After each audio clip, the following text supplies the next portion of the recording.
Chers amis, bonsoir et bienvenue pour ce webinaire sur un thème si pertinent et important par les temps que nous vivons tous. En effet, nous allons traiter ce soir de la reprise d'une entreprise à la barre du tribunal, transformer la crise que nous vivons tous, évidemment sur laquelle je ne reviens pas, en véritable opportunité. Oui, c'est un thème qui est aujourd'hui prégnant dans l'esprit de beaucoup de nos entrepreneurs. Pour traiter de ce thème, j'ai à mes côtés Maître Alexandre Tsourikas. Maître, bonsoir, vous êtes associé dans la société d'avocats Akeos. Bonsoir et merci d'être à nos côtés pour ce webinaire. Bonsoir Maître. Alors, je l'ai dit, beaucoup de nos entreprises, évidemment, subissent les difficultés que nous connaissons. Nous ne sommes pas là pour traiter de la crise et de ses effets, mais dans cette crise si inhabituelle, si symptomatique, beaucoup de nos entrepreneurs aussi ont du cash, il faut oser le dire. Beaucoup de nos entrepreneurs ont de l'argent et sont à la recherche d'opportunités, d'éventualités de croissance externe.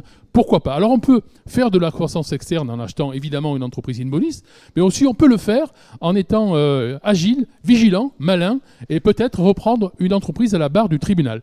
Maître, vous allez ce soir avoir un exercice assez difficile, c'est de nous dire comment on fait pour bien reprendre une entreprise à la barre du tribunal. Maître Tsourikas.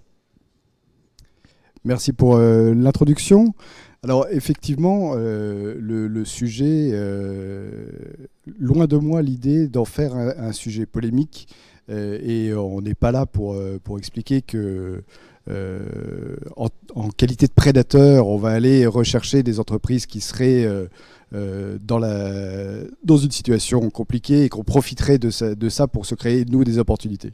C'est pas comme ça qu'il faut le voir. Reprendre une entreprise à la barre, c'est d'abord sauver une entreprise qui, sinon, serait partie probablement en liquidation, entraînant la perte totale de la valeur que représente une entreprise et surtout le poids social que cela entraînerait. Donc, effectivement, on parle d'opportunités. Effectivement, on va réfléchir à comment, si ce n'est profiter de cette crise, en tout cas faire en sorte de capitaliser sur les opportunités qui peuvent en découler. Et pour tout ça, il va falloir comprendre quels sont finalement les mécanismes qu'on peut mettre en place et surtout dans quel milieu on évolue. Alors, avant de savoir comment on va reprendre une entreprise à la barre, il faut déjà savoir pourquoi on est à la barre et qu'est-ce que veut dire cette acceptation, cette définition de reprise à la barre. Alors, comme les dessins, c'est quand même plus simple à comprendre qu'un long discours, vous avez là sous les yeux un schéma synthétique de ce que sont, non pas les procédures collectives, le redressement ou la liquidation judiciaire ou encore la sauvegarde, mais les procédures amiables que sont le mandat ad hoc et la conciliation. Mandat ad hoc et conciliation, ce ne sont donc pas des procédures collectives, ce sont des procédures amiable, non collective et confidentielle. C'est, je dirais, la première étape de la résolution des problématiques financières des entreprises. En ce moment, les entreprises connaissent une crise non pas structurelle pour la plupart, mais conjoncturelle, et se retrouvent confrontées à des difficultés financières. Ils vont avoir normalement, ils devraient déjà le faire, mais les statistiques actuelles nous prouvent que ce n'est pas le cas. Normalement, la plupart des entrepreneurs devraient se poser la question de savoir comment ils vont passer le premier semestre 2021 et comment ils survivront au deuxième semestre 2021. Et pour ce faire, devraient se poser la question de rentrer dans le cadre de procédures de prévention qui, je le répète, ne sont pas des procédures collectives, sont confidentielles et visent à un règlement amiable des difficultés. Alors, oui, maître, pardon, je vous interromps et si vous le voulez bien, au cours de ce webinaire, on fonctionnera comme ça et je me permettrai de réagir un petit peu à chaud au slide que vous nous montrez. Donc là, on est bien dans l'antichambre de la procédure collective. Nous sommes en amont et on a détecté un problème, bien souvent lié à la trésorerie d'ailleurs. Vous allez nous en parler et on décide de se parler. C'est bien cela ? On décide d'aller voir ses conseils, experts comptables, avocats, de prendre en compte le fait qu'il y a une problématique trésorerie court terme, d'aller diagnostiquer d'où peuvent venir les problématiques de trésorerie. Alors là, en ce moment, la réponse tarte à la crème, c'est le Covid, mais souvent ça peut être j'ai été planté par un fournisseur, j'ai des clients qui ne payent pas, mon chantier ne se finit pas, bref, plein de raisons pour que ça aille pas bien, un LBO pas très bien monté, des dividendes qui ne remontent pas, voilà. toutes les problématiques de gestion d'entreprise. Une fois qu'on a posé ce diagnostic, on se pose la question d'aller résoudre le problème qu'on a identifié.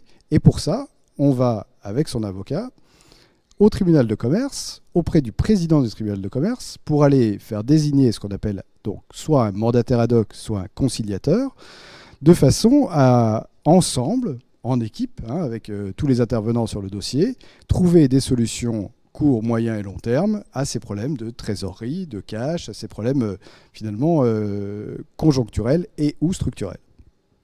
C'est à ce niveau, maître, qu'un investisseur éventuel peut intervenir pour ouvrir le capital d'une entreprise, par exemple? Alors, on va le voir. En fait, on a la possibilité, là, on va regarder les mesures de prévention, mais on a la possibilité d'intervenir à n'importe quel moment.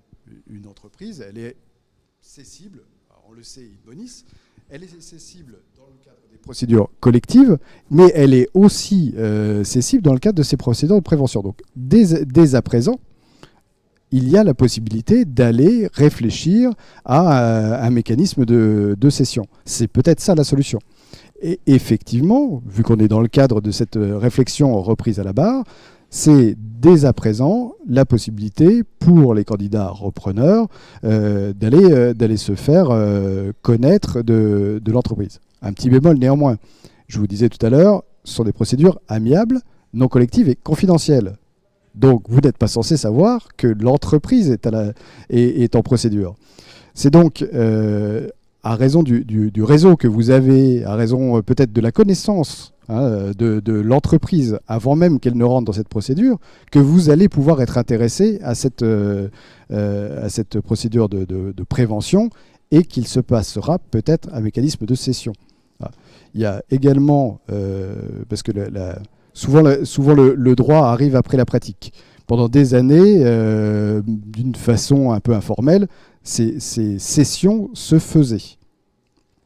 Depuis une réforme intervenue il y a quelques années, on peut avoir accès à ce qu'on appelle le pré-pack-cession, qui est finalement la concrétisation de ce que l'on faisait déjà et qui permet, dans le cadre de cette prévention, de préparer une cession à la barre qui interviendra au moment où la société passera, un instant de raison à minima, en redressement judiciaire. Voilà. Je ne vais pas rentrer dans trop de techniques quand même, parce que c'est pas évident de comprendre les mécanismes. Déjà, une idée, pour que tout le monde sache où on est. On est dans le cadre d'une entreprise qui a des difficultés financières, qui vient de se mettre sous la protection du tribunal, qui veut trouver une solution amiable avec ses créanciers, qui donc va appeler ses banquiers, peut-être saisir la COCHEF, c'est-à-dire les organismes TVA, les organismes sociaux, pour des dettes qui resteraient à purger, et qui est dans cet instant où il y a un problème et il va falloir trouver une solution. Peut-être que la solution sera la cession.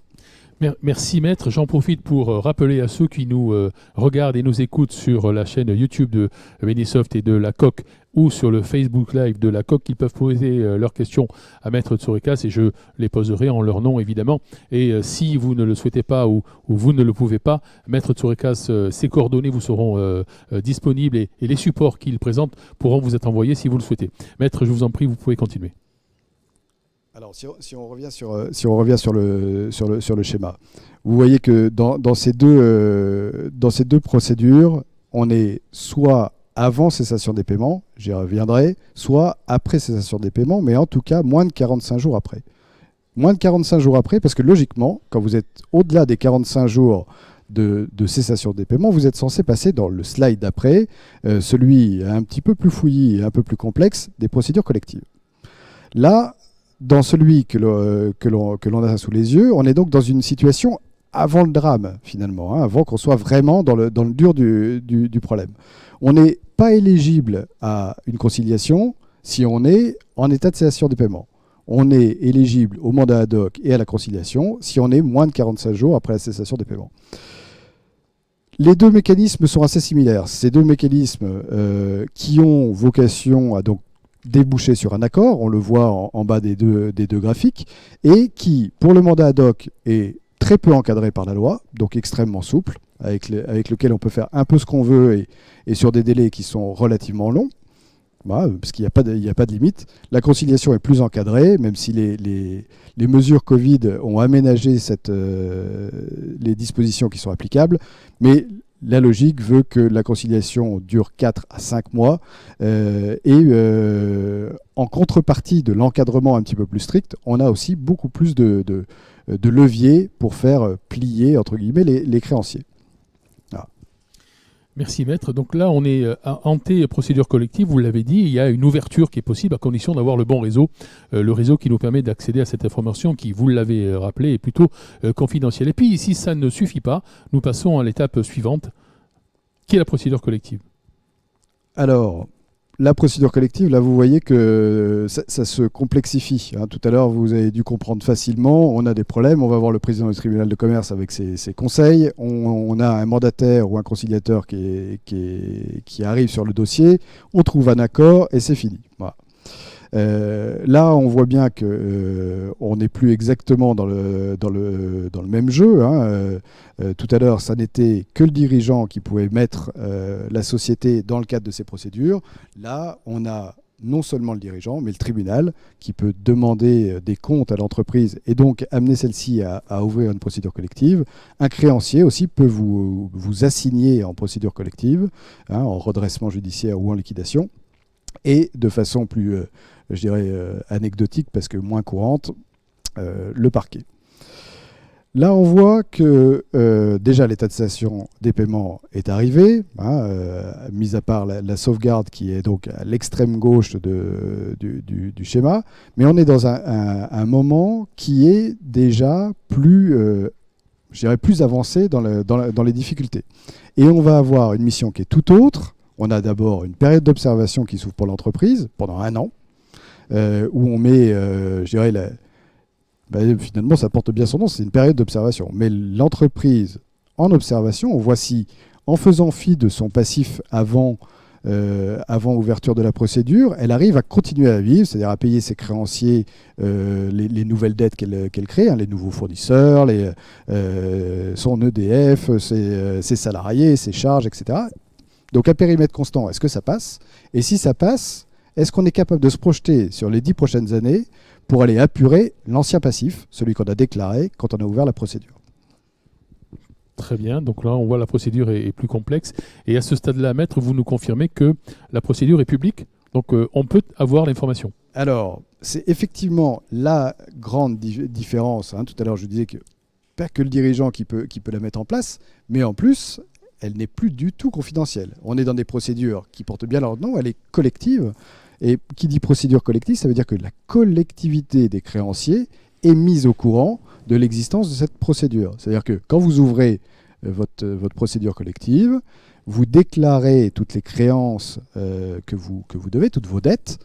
Et le premier job du mandataire, ça va être d'envoyer un courrier sur la foi de vos déclarations à chacun de vos créanciers en disant voilà, la société machin a ouvert une procédure collective, elle m'indique que vous êtes l'un de ses créanciers et vous procédez à une déclaration de créance. Donc là, confidentialité plus du tout, il y a un jugement d'ouverture, vous avez une mention sur le cabis qui apparaît.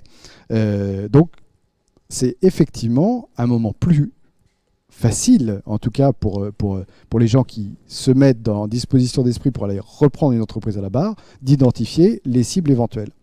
Encore plus facile, il se trouve que l'administrateur judiciaire, quand il y en a un qui est désigné sur le dossier, peut avoir mission de vendre l'entreprise, hein, parce qu'il a détecté que c'était probablement une des solutions qui permettrait d'assurer la pérennité, parce qu'on est toujours là pour sauver les entreprises, sauver les boîtes, mais sauver l'emploi aussi, et je dirais l'environnement économique. Hein, parce qu'une entreprise qui meurt, c'est des fournisseurs qui ne vont pas bien et des clients insatisfaits. Donc toute la logique, c'est de la sauver.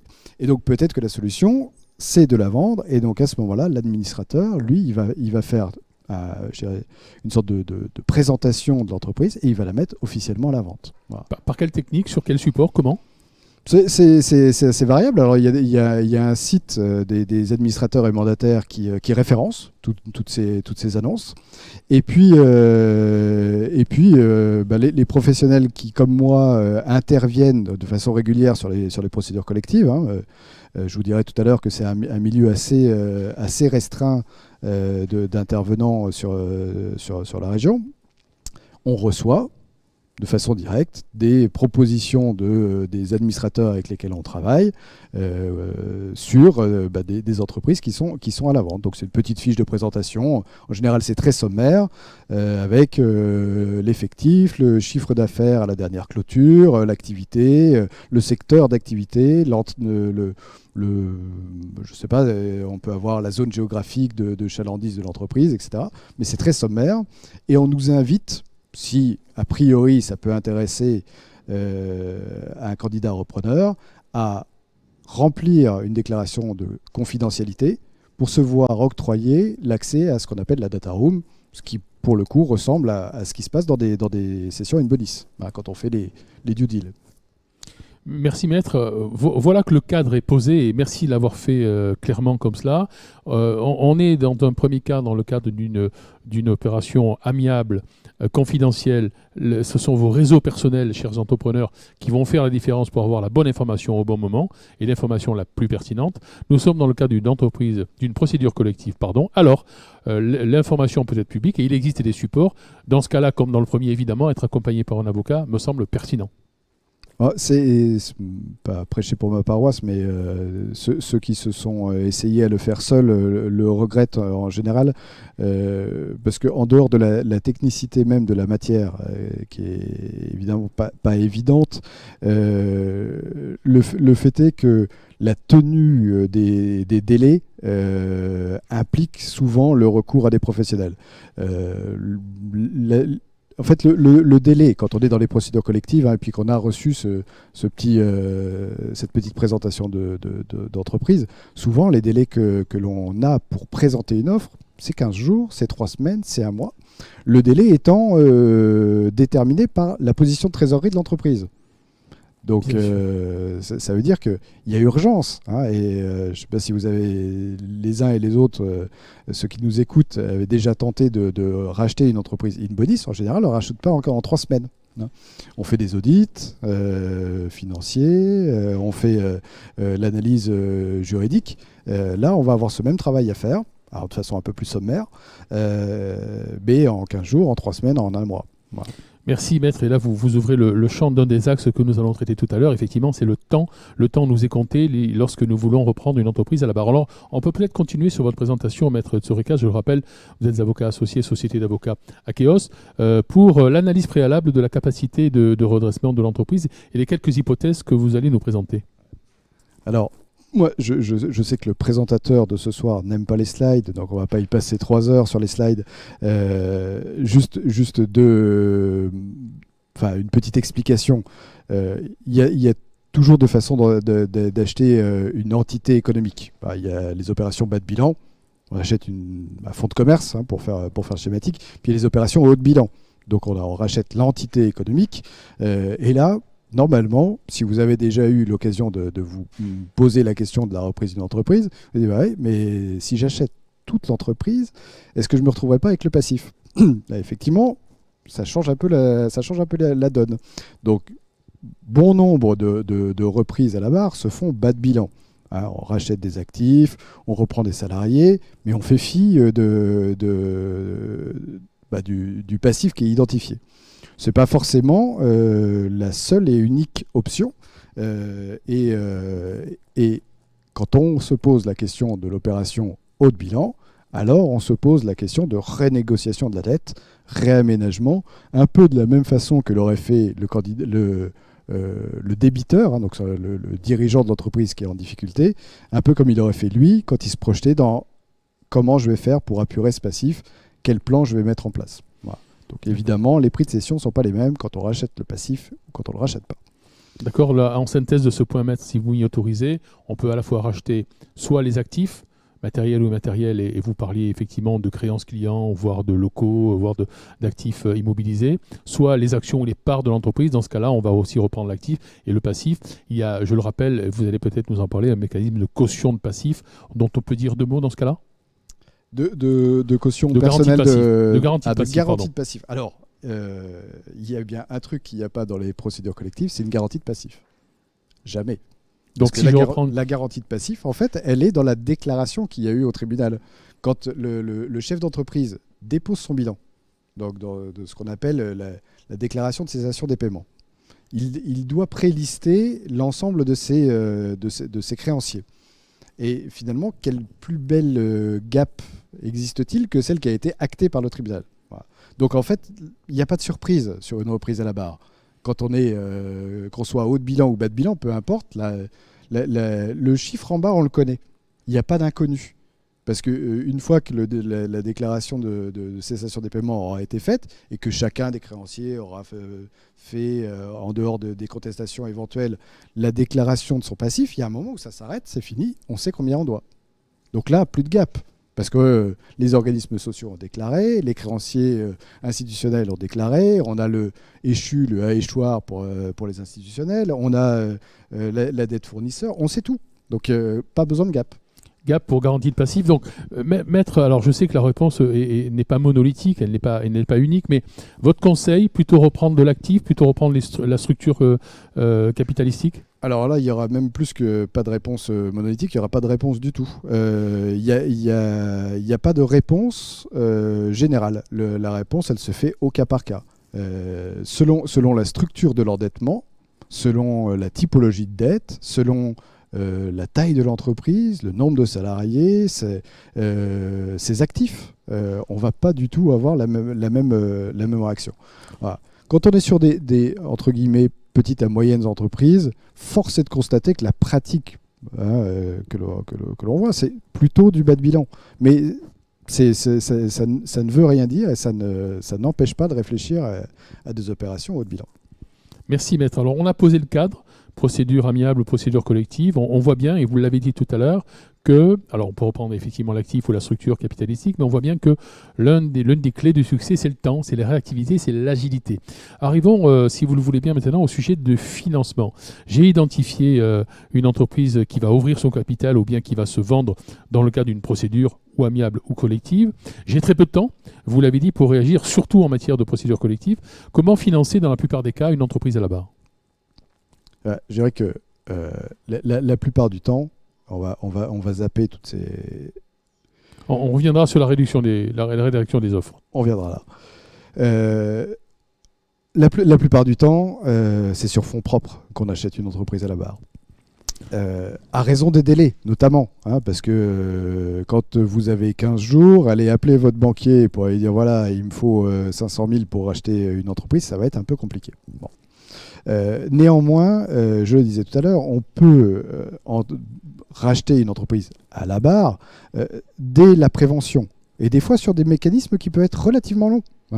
Et on peut avoir, je dirais, envisagé une reprise in bonis d'une société qui finalement ira dans une procédure collective et avoir déjà réfléchi au financement, en avoir parlé à ses banquiers. Il peut donc y avoir un financement. Et puis il y a des banques qui financent les reprises. Voilà. Ça nécessite un petit peu de préparation en amont. Ça nécessite d'être allé voir ses partenaires financiers, d'avoir fait état de l'envie de l'entreprise d'aller faire de la croissance externe, notamment sur des cibles qui seraient pas in bonis et qui seraient donc en procédure ou en prévention. Donc tout ça est tout à fait possible et il y a des groupes qui le préparent d'ores et déjà.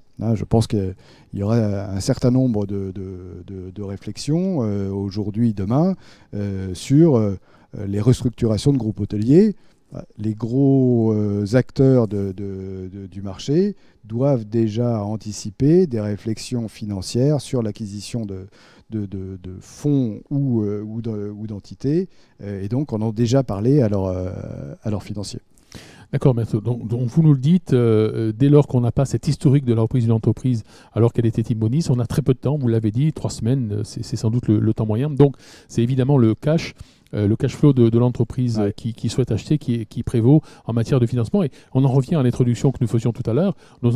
Certains de nos entrepreneurs aujourd'hui ont du cash pour des tas de raisons, qu'ils aient souscrit des prêts garantis par l'État, dont la vocation évidemment n'est pas de faire la croissance externe, mais nous savons que ça peut exister, ou bien des entreprises qui ont su aussi profiter de cette année si exceptionnelle pour être full cash. Alors vous le disiez, effectivement c'est le cash, mais en même temps on voit émerger un certain nombre de fonds d'investissement dits de retournement.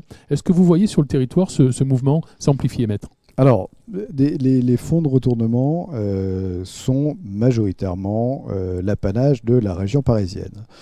Néanmoins, il est fort probable que déjà les fonds parisiens s'intéressent à la province, une fois n'est pas coutume, mais que des fonds plus classiques et pour lesquels la question du retournement ne s'était pas posée, se pose la question dans ces circonstances qui vont amener nécessairement des dossiers que nous n'aurions pas eu d'habitude.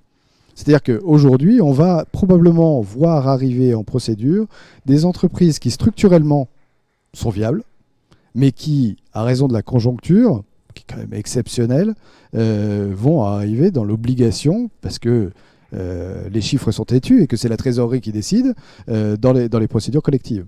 Auquel cas, je pense que même un fonds qui aura une réflexion, je dirais, classique d'acquisition in bonis se posera la question d'intervenir sur de retournement. Alors, peut-être peut-on qualifier ce qu'est un fonds de retournement ? Si on fait simple, c'est un fonds spécialisé dans les entreprises en difficulté, pour faire... D'accord, donc on l'a vu, maître. On l'a vu, le cadre était posé, la manière de financer dans la plupart des cas, nous n'avons pas le temps, donc c'est du cash. L'entrepreneur qui a du cash aujourd'hui peut être attentif aux informations liées aux entreprises collectives sur son territoire. Vous parliez tout à l'heure de rédaction et de contrats et de clés du succès. Quelques mots là-dessus. Je vais juste, je sais pas si on est sur le nous timing, avons le temps, on est correct. Juste un point. L'acquisition de l'entreprise, c'est l'argent qu'on sort au départ. Mais après, il y a l'argent qu'il va falloir injecter dans le BFR notamment. Et à mon sens, c'est peut-être celui-là le plus important. Parce que faire financer l'acquisition d'une entreprise, ça peut être compliqué, mais vous allez être face à une boîte qui a plus de trésor, la plupart du temps. Donc, à court de cash, il va quand même falloir, si vous reprenez une entreprise qui a 10, 20, 30, 40, 50, 200 salariés, à la fin du mois, il n'est pas improbable qu'arrive cette date inexorable de payer vos salariés. Et donc, il va falloir sortir ce cash de suite. De ce fait, une des réflexions du candidat repreneur qui va se mettre sur la reprise à la barre, c'est aussi de se dire comment je vais mobiliser un peu de cash pour aller faire tourner le BFR. Alors, il y a plein de mécanismes qu'on peut mettre en place. Maître, si vous le voulez bien, effectivement, on va voir la seconde partie du financement. C'est une fois que je suis dans l'entreprise, que j'ai acquis cette entreprise, comment je peux mobiliser un certain nombre de lignes du bilan de cette entreprise. Si vous le voulez bien, nous y reviendrons tout à l'heure. J'essaie de garder la chronologie d'une opération et nous en sommes à la rédaction des contrats, si vous le voulez bien. Si on est sur cette rédaction des offres, il y a 3 critères à prendre en considération. Le premier critère, il est, et je ne parle pas critère par ordre d'importance. Le premier critère, c'est celui de la conservation de l'entreprise en elle-même. Alors, le tribunal essaye de conserver une entité économique dans son ressort. Première base. Ensuite, on essaye de maintenir l'emploi qui va avec. Et donc, le deuxième critère, c'est également de maintenir en plus de cette unité économique, les emplois qui vont avec. Et puis le troisième critère, c'est comment, avec le prix de cession que je vais proposer, j'arrive à désintéresser tout parti des créanciers qui étaient inscrits sur cette procédure. Voilà. Donc 3 critères, je maintiens l'existence de l'entreprise, je maintiens l'emploi et je désintéresse les créanciers. Ces 3 critères sont pris en compte par le liquidateur, je suppose, ou le mandataire? Ils sont pris en compte alors par l'administrateur à qui on va faire part de notre offre, et puis ensuite ils seront tranchés par le tribunal, qui a le dernier mot sur l'opportunité de la cession. Alors, rappelons que l'entreprise qui est en procédure collective, cette information liée à cette entreprise est publique, donc on risque de ne pas être seul dans le cas de cette reprise. Donc c'est important que ces 3 critères soient là dans l'offre. Si l'entreprise est intéressante, en tout cas si vous y intéressez, il y a de fortes chances pour que vous ne soyez pas le seul. Et effectivement, il y aura donc concours d'offres, et donc c'est le mieux disant, et là je ne parle pas d'argent, c'est le mieux disant et socialement, et économiquement, et financièrement, pour ce qui est de désintéressant les créanciers, qui sera retenu par le tribunal. D'accord, donc 3 critères très importants. Je suppose que cette offre doit être enrichie d'un business plan, par exemple, un prévisionnel? Alors, si on regarde les critères posés par la loi, on n'a pas véritablement de matrice de l'offre de reprise. Alors quand on est tout seul, c'est un peu plus facile, hein. Mais quand il y a concours d'offres, effectivement, il va falloir démontrer au tribunal que vous êtes le candidat repreneur le plus opportun. Donc, si vous avez gardé tous les salariés, déjà, très bon point. Si vous maintenez l'entreprise sur le même site, avec les mêmes locaux, que vous continuez à faire travailler les mêmes sous-traitants, etc., et que, en plus, vous donnez un prix satisfaisant avec un montant substantiel qui va désintéresser les créanciers, vous avez déjà pas mal de points d'avance. Ensuite, si vous étiez dans la chaudronnerie industrielle depuis 30 ans, et que vous vous proposez de reprendre un groupe hôtelier ou de restauration, peut-être que vous n'êtes pas le plus pertinent. Et peut-être que malgré la qualité de votre offre, le moment où vous allez faire la démonstration et de votre business plan et de l'adéquation qu'il y a avec votre projet personnel, votre connaissance du secteur, etc., il y aura peut-être un moment où on se posera aussi la question de la pertinence de votre offre, vous, en tant que futur dirigeant de l'entreprise. Ce n'est pas un critère légal. Donc, nous l'avons vu, le cadre, le financement de l'acquisition, les clés de la réussite d'une offre acceptable, en quelque sorte, par l'administrateur et le tribunal in fine.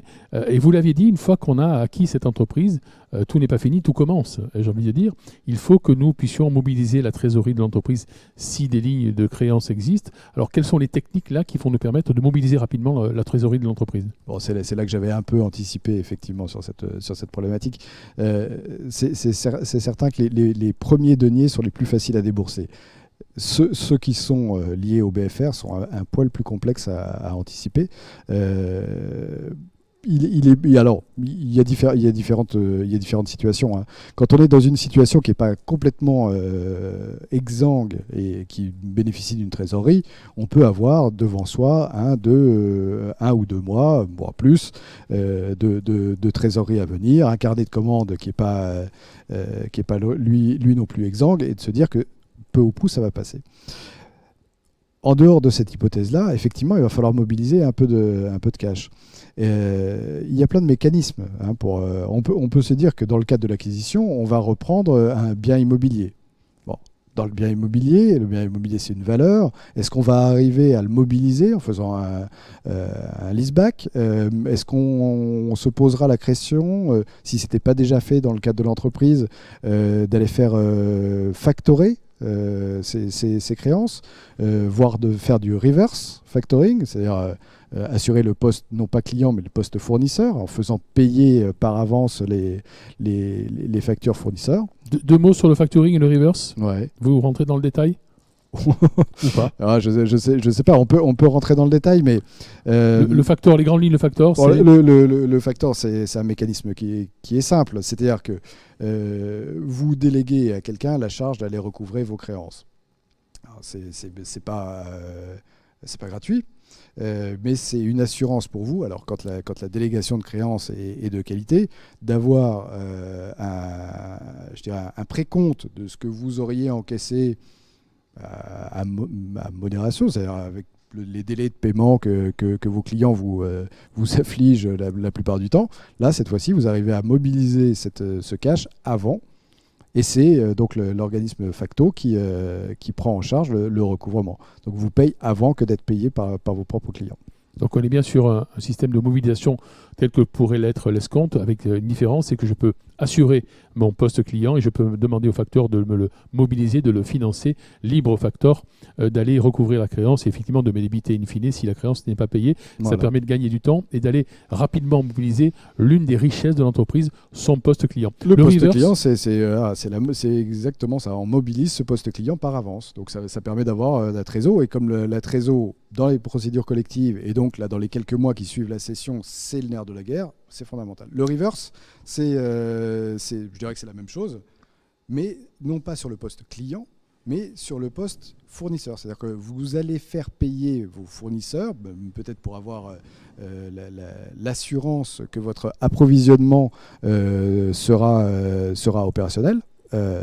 Et ça vous permettra, là aussi, d'avoir une sécurité que vous n'avez pas forcément quand vous êtes dans un système qui est, si ce n'est exsangue, en tout cas, avec une situation de trésorerie qui est très tendue. Maître Tsourikas, vous nous donnez quelques pistes pour aller effectivement créer du cash dans la boîte que je viens de reprendre.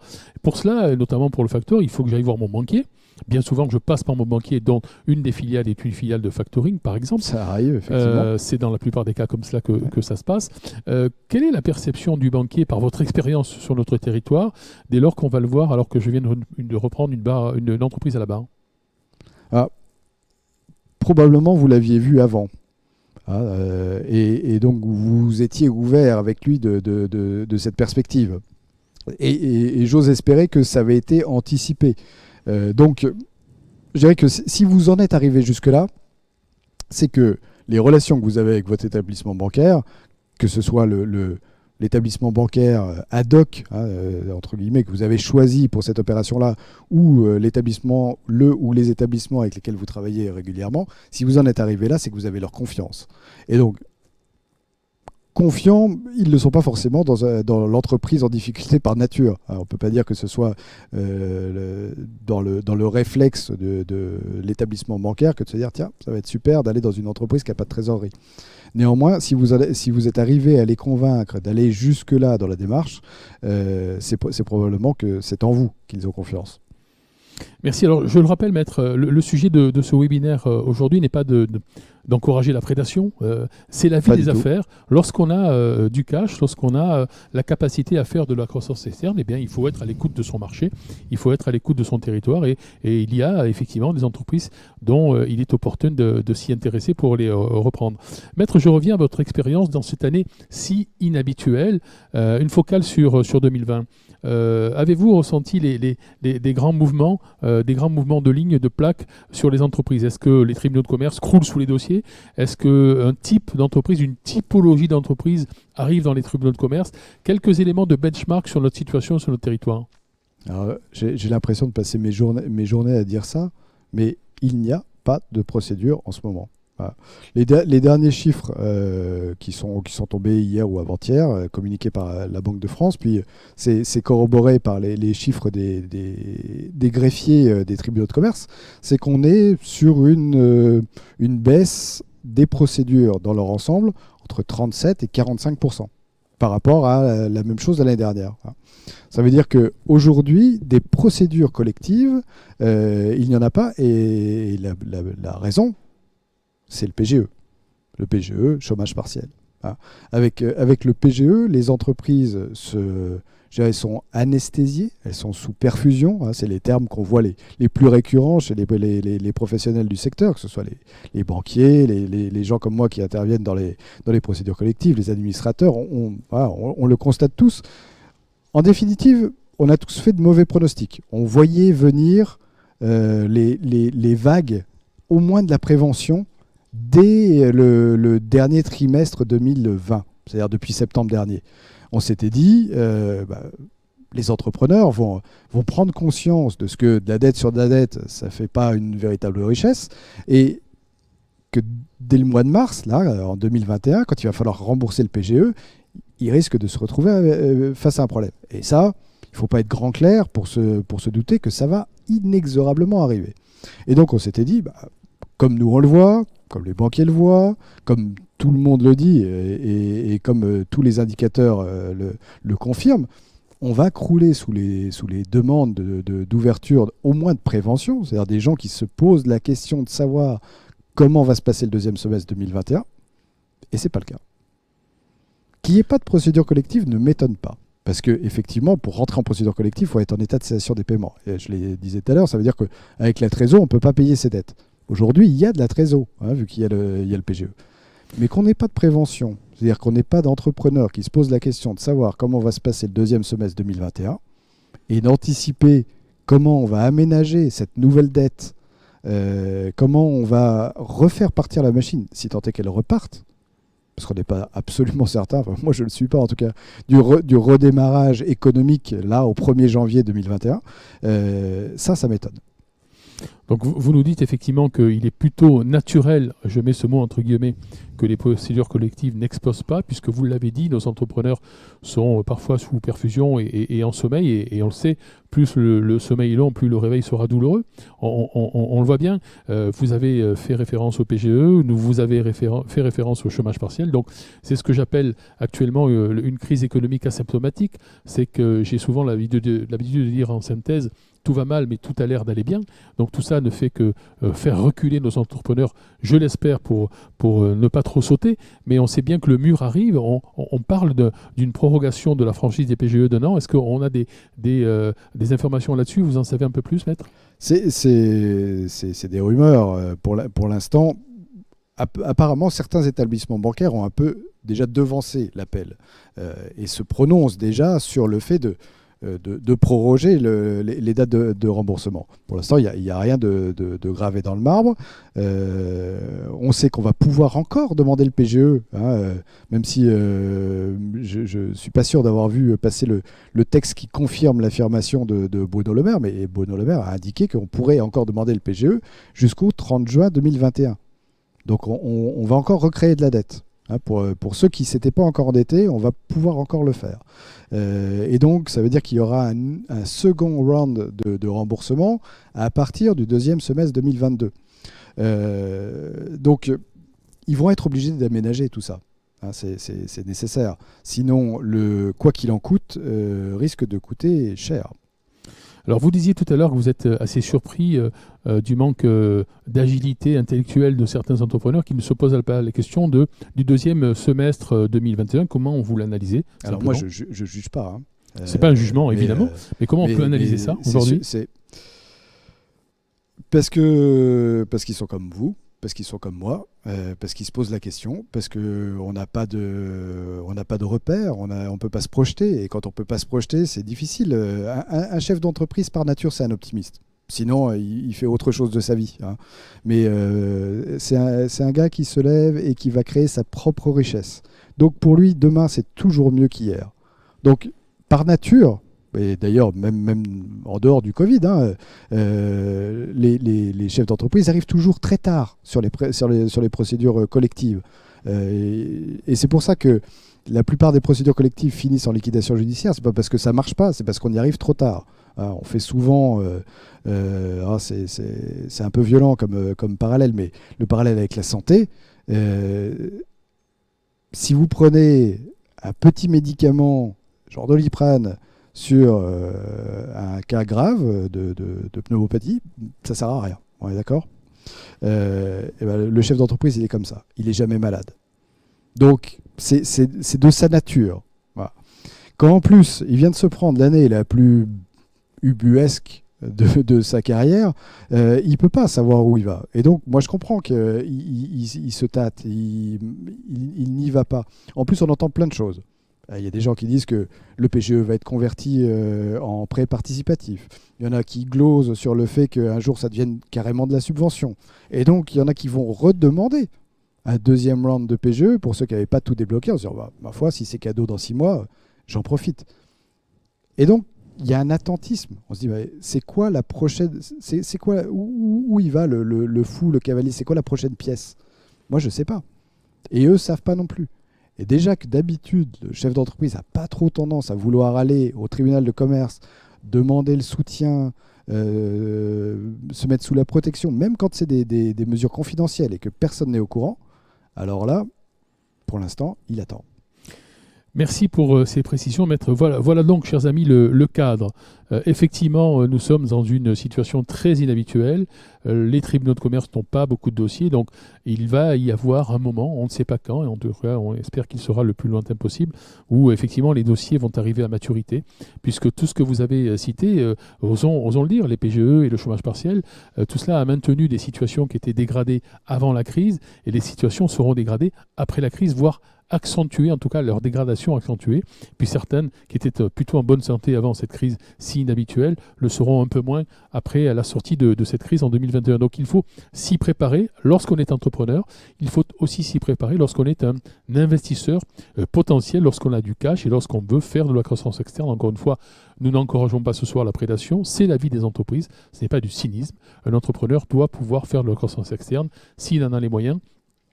Et la situation dans laquelle nous vivons va sûrement ouvrir le champ des dossiers possibles dans quelques mois. Il ne faut pas perdre de vue que la reprise de l'entreprise, c'est la préservation de l'entreprise. Absolument. S'il n'y a pas de reprise, l'entreprise est morte. À choisir, je préfère que l'ancien dirigeant sorte, c'est souvent le cas, mais qu'on ait le maintien de l'entité économique, le maintien des salaires et le désintéressement des créanciers. Tout le monde est gagnant là-dedans. Exactement. Donc un bon deal vaut mieux sans doute que la fin d'une entreprise de notre territoire.